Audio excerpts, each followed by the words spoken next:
کوئی national public safety commission کا ممبر بننے کا نااہل ہوگا اگر وہ کسی سیاسی پارٹی کا رکن ہوگا، کریمنل ہوگا، بد چلن ہوگا، رشوت خور ہوگا، حکومت کے خلاف پروپیگنڈا کرنے والا ہوگا، کسی فوجداری جرم میں ثابت قرار پا دیا گیا ہوگا، اس کوئی ذاتی مفادات سے ٹکرائے گا، سروس پاکستان سے کوئی منافع بخش عہدہ رکھتا ہوگا، پاکستان کا شہری نہ ہوگا۔ آرٹیکل 92 ہے نیشنل پبلک سرٹیفکیشن کارہائے منصبی۔ کلاس 1 کہتی ہے اپنے فرائض کی انجام دہی میں national public safety commission, federal investigation, Pakistan railway police, anti narcotic force, frontier constabulary, Pakistan motorway highway police, قانون نافذ کرنے والے کسی دیگر وفاقی اور کسٹم کے اینٹی اسمگلنگ ونگ جو پولیس کے اختیارات استعمال کر رہا ہو کی کارگزار نگرانی کرے گا۔ یعنی کہ جو نیشنل پبلک سیفٹی کمیشن کا عہدیدار ہوگا کہ فرائض سر انجام دے رہا ہوگا، وہ ان تمام اداروں کو چیک اینڈ بیلنس کر سکتا ہے۔ کلاس 2 کہتی ہے آرٹیکل 168 کے مطابق سٹیزن پولیس لائنز کمیٹیوں کی قیام اور کارگزاری کو سہل کرے گا۔ کلاس 3 کہتی ہے ضمن 1 کے تحت اپنی کار منصبی کو نقصان پہنچائے بغیر نیشنل پبلک سیفٹی کمیشن مندرجہ ذیل کارہائے منصبی انجام دے گا۔ کلاس اے اس کی اسلام آباد کے لیے کیپٹل سٹی پولیس افسر کی تقرری کے لیے 3 پولیس افسران کے پینل کے لیے وفاقی گورنمنٹ سے سفارش کرنا اور وفاقی تفتیش ایجنسیوں پاکستان ریلوے پولیس، موٹر وے پولیس اور فرنٹائر کانسٹیبلری کے سربراہان کی تقرری کے لیے وفاقی گورنمنٹ سے سفارش کرنا ہے۔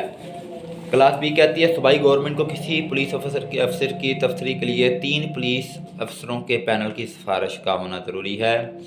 کلاس سی کہتی ہے وفاقی گورنمنٹ کے فرائض کی غیر تسلی بخش انجام دہی کی بنا پر معمولی کی 3 سالہ میعاد ختم ہونے سے پہلے اسلام آباد کے کیپٹل سٹی پولیس افسر اور فیڈرل لا انفورسمنٹ ایجنسی کے سربراہ کے تحت قبل از وقت تبادلہ کی سفارش کرنا، مگر شرط یہ ہے کہ ایسی سفارش کرنے سے پہلے national public safety commission police افسر کو اصالتاً سماعت کیے جانے کا موقع دیا جائے۔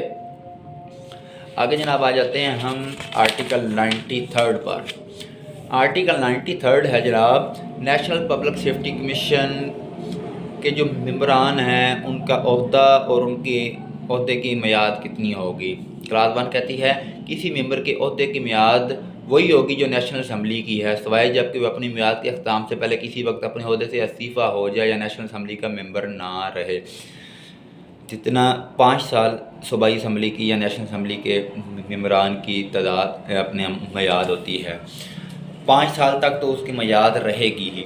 ہاں اگر وہ اس سے پہلے اپنی جاب سے خود ریزائن دینا چاہے تو وہ دے سکتا ہے۔ کلاس 2 کہتی ہے کوئی ممبر دوسرے میعاد کا اہل نہیں ہوگا، یعنی کہ کوئی اور میعاد اسے نہیں دی جائے گی۔ کلاس 3 کہتی ہے ممبر کو اجلاسوں میں حاضر ہونے کے لیے قواعد کے مطابق ٹی اے دیا جائے گا، یعنی ایک بندہ اگر اجلاس اسلام آباد میں ہونا ہے تو ایک بندے نے لاہور سے اسلام آباد جانا ہے تو اسے آنے جانے کا کرایہ بھی دیا جائے گا۔ کلاس 4 کہتی ہے آزاد ممبران کو قواعد کے مطابق اعزازیہ ادا کیا جا سکتا ہے۔ اعزازیہ میں کوئی شیلڈ ہو سکتی ہے، پیسے ہو سکتے ہیں، استناد ہو سکتی ہیں، کچھ بھی ہو سکتا ہے۔ کلاس 5 کہتی ہے ممبران مجموعہ ضابطہ فوجداری کے مطابق جسٹس آف پیس ہوں گے۔ آگے آ گیا جی آرٹیکل 94، ممبران کو برطرف کیسے کیا جا سکتا ہے، ہٹایا کیسے جا سکتا ہے۔ پریزیڈنٹ اپنی قوت ارادی کے استعمال سے یا نیشنل پبلک سیفٹی کمیشن کی سفارش پر کسی ممبر کو عہدے سے برطرف کر سکتا ہے اگر وہ پھر وہی باتیں ساری آ گئیں، پاکستان کا شہری نہ ہو، کوئی سزا یافتہ مجرم ہو، کریمنل شخص ہو، بد چلن شخص ہو، امن و امان کے لیے جس سے ثابت ہو کہ پاکستان کے لیے خطرہ بن سکتا ہے، اداروں کے لیے خطرہ بن سکتا ہے، ذہنی جسمانی طور پہ معذور شخص ہو، ایسے لوگوں کو فوری برطرف کیا جا سکتا ہے۔ آرٹیکل 95 ہے نیشنل پبلک سیفٹی کمیشن کے اجلاس کے حوالے سے۔ نیشنل پبلک سیفٹی کمیشن کا کاروبار کمیشن کے اجلاس میں انجام دے ہوگا۔ کلاس 2 اجلاس چیئرپرسن یا 3 ممبران کے مطالبے پر طلب کیا جائے گا۔ کمیشن کے اجلاس کے لیے کورم کو اس کے ممبران کی 2/3 اکثریت حاصل ہوگی۔ کلاس 4 کہتی ہے جب کبھی ضرورت ہو ممبران نیشنل پبلک سیفٹی کمیشن کے اجلاس میں حاضر ہوں، جس کے لیے ماہ ایجنڈا کم سے کم 1 ہفتے کا نوٹس دیا جائے گا۔ 1 ماہ میں کم سے کم 1 اجلاس ہوگا، مگر شرط یہ ہے کہ کوئی ہنگامی اجلاس مختصر نوٹس پر 24 گھنٹے سے زیادہ نہ طلب کیا جا سکتا ہو۔ سب سے پہلے اس میں سمجھنے والی بات ہے، سب سے پہلی بات تو یہ ہے کہ اجلاس 1 مہینے میں 1 بار ہوگا۔ نمبر 2، اجلاس ہونے سے کم 1 ہفتہ پہلے نوٹس دیا جائے گا۔ اور نمبر 3 امپورٹنٹ، اگر یہ سمجھا جائے کہ فوری طور پہ اجلاس بلایا جائے، ہنگامی حالات ہو جائیں تو 24 گھنٹے کے اندر اندر شارٹ نوٹس پر فوری اجلاس بھی بلایا جا سکتا ہے۔ کلاس 5 کہتی ہے بربنائے عہدہ چیئرپرسن کو ووٹ دینے کا حق حاصل نہ ہوگا ماسوائے برابری کی صورت میں۔ اگر الیکشن ہو جائے تو جو چیئرپرسن ہے پہلی بات تو اسے ووٹ دینے کا حق نہیں ہے، لیکن اگر دونوں گروپوں کا ووٹ برابر ہو جائیں تو پھر جو چیئرپرسن ہوگا وہ اپنا ووٹ کاسٹ کر سکتا ہے، کسی ایک پارٹی کا ووٹ دے سکتا ہے۔ کلاس 6 کہتی ہے کمیشن کے فیصلے سادہ اکثریت سے ہوں گے، جیسا کہ عام روٹین میں ہوتا ہے۔ کلاس 7 کہتی ہے جب کبھی ضرورت ہو کمیشن پبلک کے ساتھ مشورہ بھی کر سکتا ہے۔ کلاس 8 قانون نافذ کرنے والے ایجنسیوں، استغاثہ، جیل خانہ جات اور آزمائشی خدمات کے سربراہان ووٹ نہ ڈالنے والے ممبران کی حیثیت سے کمیشن کے اجلاس میں غیر حاضر ہوں گے جبکہ انہیں دعوت دی جائے گی۔ کلاس 9 کمیشن خاص متنازع امور پر مشورہ کے لیے کسی ماہر کو بلایا جا سکتا ہے، جیسے پہلے میں نے آپ کو اگزامپل دی تھی کہ اگر کوئی بندہ انفٹ ہے تو اس کا ایک باقاعدہ میڈیکل بورڈ ہوگا، اور میڈیکل بورڈ کون کرے گا؟ میڈیکل اسپیشلسٹ ڈاکٹر کرے گا، یہ بندہ انفٹ ہے۔ کلاس 10 کہتی ہے کمیشن کاروبار کے انجام دہی کے طریقہ کار کے قواعد وضع کر سکتا ہے، یعنی کہ جو بھی مالی معاملات ہیں سال بھر کے، 6 ماہ کے، سماہی، 3 ماہ کے، ان کا ایک طریقہ کار ہوگا، اس کو اس طریقے سے وہ چلائیں گے۔ آرٹیکل 96 ہے نیشنل پولیس بیورو محولہ، article 162 national public safety commission کے سیکریٹریٹ کے طور پر ہوگا سیکریٹریٹ۔ آرٹیکل بات آ گئی پولیس کی، لفظ جب نیشنل پولیس چاہے آ جائے، چاہے ورڈ پنجاب پولیس آ جائے، میرے آگے جب یہ ورڈ آ جاتا ہے تو میرا خون کھول اٹھتا ہے۔ What is Punjab police? حرام خور، چور، بد دیانت، جتنا ان کو برا بھلا کہہ دیا جائے اتنا کم ہے۔ 100 میں سے 99.99% پولیس والے آج تک میں نے نہیں دیکھے رشوت خور، حرام خور، سرکاری تنخواہیں بھی کھاتے ہیں اور 50 روپے پر بھی لوگوں کو چھوڑ دیتے ہیں۔ 50 روپے پر بھی عام شہریوں کو تو، فار ایگزامپل اگر کوئی بندہ آج کل جیسے ایشو ہوا ہے، آئی جی صاحب نے کارنامہ سر انجام ایک دیا ہوا ہے پنجاب بھر میں، یہ 18 سال سے چھوٹا بچہ جو موٹر سائیکل چلائے گا اس کو حوالات میں ایف آئی آر دے دو، اس کا پورا کیریئر ہی تباہ برباد کر دو۔ یار آپ کو اتنی سینس، اتنی آئی جی صاحب آپ کو عقل نہیں ہے کہ آپ نے اس بچے کا کیریئر تباہ برباد کرنا ہے اس کے اوپر ایف آئی آر دے کے؟ آپ اس کے ماں باپ کو بلائیں، ان کو جرمانہ رکھیں اس کے اوپر، پھر 18 سال کے اوپر لائسنس نہیں ہے جرمانہ کریں۔ یہ کیا کہ آپ ان کو اٹھا کے پولیس اسٹیشنوں میں بند کر رہے ہیں۔ ایس ایچ او شام کو 5-5 لاکھ روپیہ، 100 موٹر سائیکلیں اکٹھی ہوتی ہیں، ایس ایچ او 5-5 لاکھ روپیہ لے کے ایک تھانے سے اٹھ رہا ہے، اوپر منتھلیاں لگی ہوئی ہیں، ایس پی تک، ڈی ایس پی تک لاکھ 2-2 لاکھ روزانہ جا رہے ہیں۔ تھانے جتنے بھی ہوتے ہیں یہ آپ کو بھی پتہ ہے جی صاحب، آپ بھی یا شاید آپ سے پہلے یا آپ سے آنے والے بھی کھاتے ہوں گے، آپ لوگوں کے پاس بھی منتھلیاں آتی ہیں۔ پنجاب پولیس صاحب، آئی جی صاحب، اس کے اوپر آپ نے جو نوٹس لیا ہے، جو لاہور انسیڈنٹ ہوا ہے وہ بہت غلط انسیڈنٹ ہوا ہے، لیکن اس کا مطلب یہ نہیں ہے کہ چھوٹے بچوں کو حوالات میں ڈال کے ان کے مستقبل کے ساتھ آپ لوگ کھیلیں، ان کو کرمنل بنائیں۔ آپ کو کیا لگتا ہے جب آپ ایک بچے کو حوالات میں بند کر دیتے ہیں تو وہ باہر نکل کے کیا کہے گا؟ یہ حوالات میں نے دیکھ لی ہے، یہ آپ اس کی تربیت کر رہے ہیں کہ معاشرے میں تربیت بچوں کی ایسی ہوتی ہے؟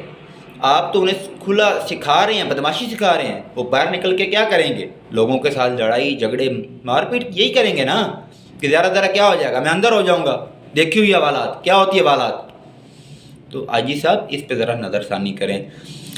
اور اسٹوڈنٹس دوستوں، معذرت کے ساتھ ہم پڑھ رہے تھے چیپٹر 9، لیکن وہ ذکر پولیس کا آ گیا، تو جب پولیس کا ذکر آتا ہے تو پھر خون کھول اٹھتا ہے جو آج کل پولیس کر رہی ہے۔ لیکن جی اگلے لیکچر کے لیے اجازت دیجیے گا، جب تک جویا لا ایسوسی ایشن کی طرف سے، رانا حمزہ جی جویا کی طرف سے، اللہ حافظ، پاکستان زندہ باد، دعا میں یاد رکھیے گا جی۔